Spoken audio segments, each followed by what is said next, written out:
about dollar strength and, talking about the king dollar's back, and like, not so much. I mean, it's the least bad of all the major currencies, but all the major currencies are devaluing at a rapid clip against stuff, right? Against gold, against Bitcoin, against tangible assets. And really what's interesting is the two currencies that everybody loves to hate, right? The renminbi and the ruble are actually pretty darn strong. Now, the renminbi's been a little shaky the last couple of weeks, but over the last couple of years, renminbi's stronger than the dollar. So, yes, the DXY, which everybody focuses on, we're the king. The dollar is better than the yen, which is just being obliterated by crazy Kuroda-san. Kuroda-san, he has no choice but to obliterate the yen. That is their only way out. They can't pay back the debt. They can't even service the debt. They're headed for a debt jubilee, probably. So the yen has to be destroyed. But the euro has just been massacred as well. And it's part of it is most people don't focus on why was the euro even created, right? The euro was created to be a crappy currency. And I mean crappy in a technical term, right? It was created to be a bad currency. Well, what do I mean by that? Welcome to the Crypto Teacher. And I come back with that video just to make you think. And the king dollar is doing exactly what it did in 1971. Guys, this is the same playbook. But this time is not to make the dollar stronger. This time is to make the dollar weaker. And it will destroy all fiats. And we're going to see the rise of the digital economy, the fourth industrial revolution, where the robots, algorithms, and drones take over the economy and the sheep go inside the metaverse. And Mark Yusko talking about the euro. Remember, guys, the euro was only created in 1999. And that's the reason why we saw the Brexit. And 5 to 10 years from now, Europe is going to be looking totally different. And probably called another name. Now we have CNBC saying it's a good time to invest. And guys, we know investing is very important, but right now it's a great time to trade. I'm not your financial advisor, not financial advice. Please do your own research. But guys, you're going to get a better time of entry point. Don't forget, I did a video on this channel and the stock channel when we had Blackstone said it was going to be a lost decade in the United States. And guys, this was back in September of 2020.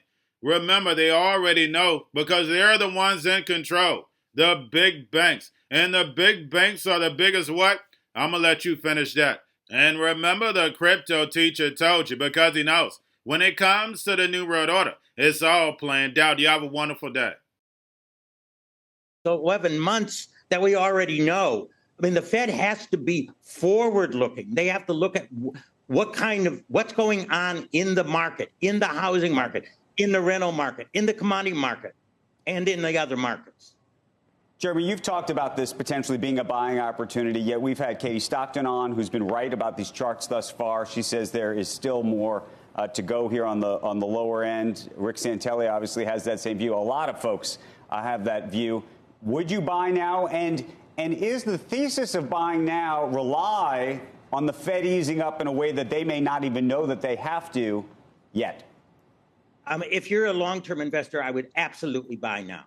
I think these are absolutely great long-term values. Could it go down more? Of course, in the short run. In bear markets, it's gone down more. But when you're talking about 16 times earnings, and even if they're clipped by a recession, and you shouldn't just base it on recession earnings, you should base it on longer term earnings, which I think are very favorable looking beyond the dip. I think these are just absolutely excellent values. Short term, I mean, anything can happen on the short term. Jeremy, long term, a lot of people would consider 10 years to be a very long term. Stan Druckenmiller told Joe at the Delivering Alpha conference this week that you could be in a position where the major averages are flat 10 years from now just because of what he thinks we may have to go through between now and then. I disagree with that completely. That the Dow or the S&P would be flat. I mean, we added 40% to the money supply since the pandemic began in March of 2020.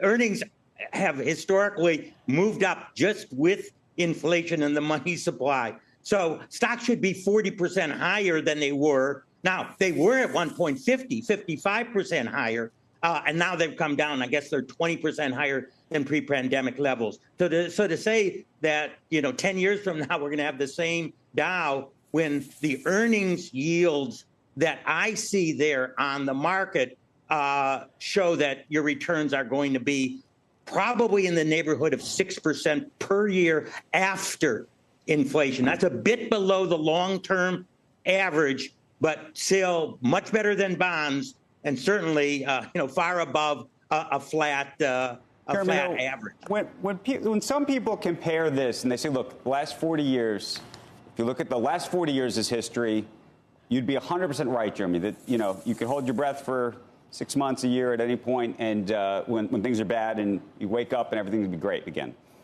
But then you go back to 1970, and I know you don't think this is 1970, but you had to wait a decade, at least. What's the difference? Well, you had a way to, you take 1970 as a peak. I mean, some people, told me, well, what happened from 2000, which was again a peak? We're down 25% from that. At least, and obviously on NASDAQ, you're down more. So you're not starting from a peak, and you're also at that peak. You are not starting at levels that, to me, were particularly overvalued.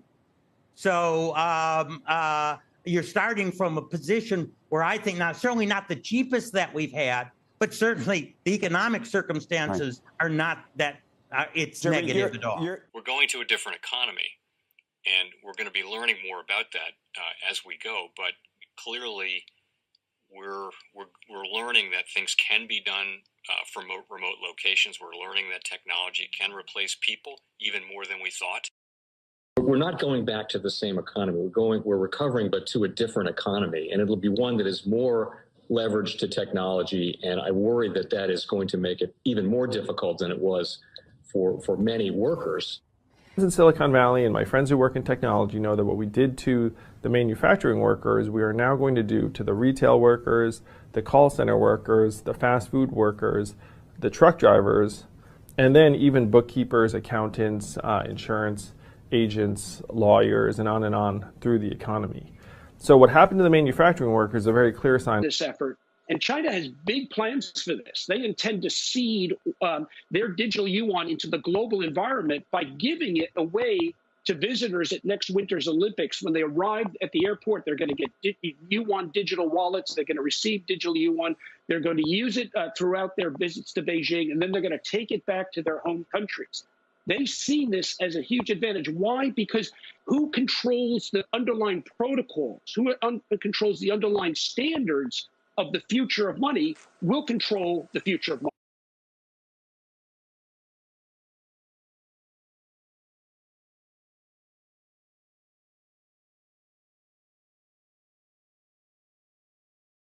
Most powerful person in the world is the storyteller. The storyteller sets the vision, values, and agenda of an entire generation to come. Steve Jobs. And guys, I truly believe in this. When you look at the New World Order, they're the storytellers. And that's the reason why I wrote my New World Order book. But guys, now it's time to change the current generation. And I wrote 3 kids' books. I love the Trinity because I understand the power that's in it. So I have 3 books. We have an opportunity to change the generation, to educate, not just me, but I want to show you that I take action on a daily basis. And I want you to take action on a daily basis. Whether it's your job, whether it's in your community, we have an opportunity right now to educate the masses. I posted this on my Twitter account. Please share, but this is a short clip of the 3 books. There's going to be a clothing line and action figures. Please get these books for your kids, nephews, cousins, friends. So therefore, we can start the re-education now. Because as we see the 4th Industrial Revolution, foundation is definitely here. Robots, algorithms, drones, taking humanity out the picture. We have to re-educate. But let's get into the video. Part 1. King Joshua and Grandma Tam save the village. Part 2. King Joshua and Grandma Tam save New York from COVID-33. Part 3. King Joshua and Grandma Tam goes to China. It's mandatory to get part 1, part 2, and part 3 of this series. It's time to re-educate Generation Z.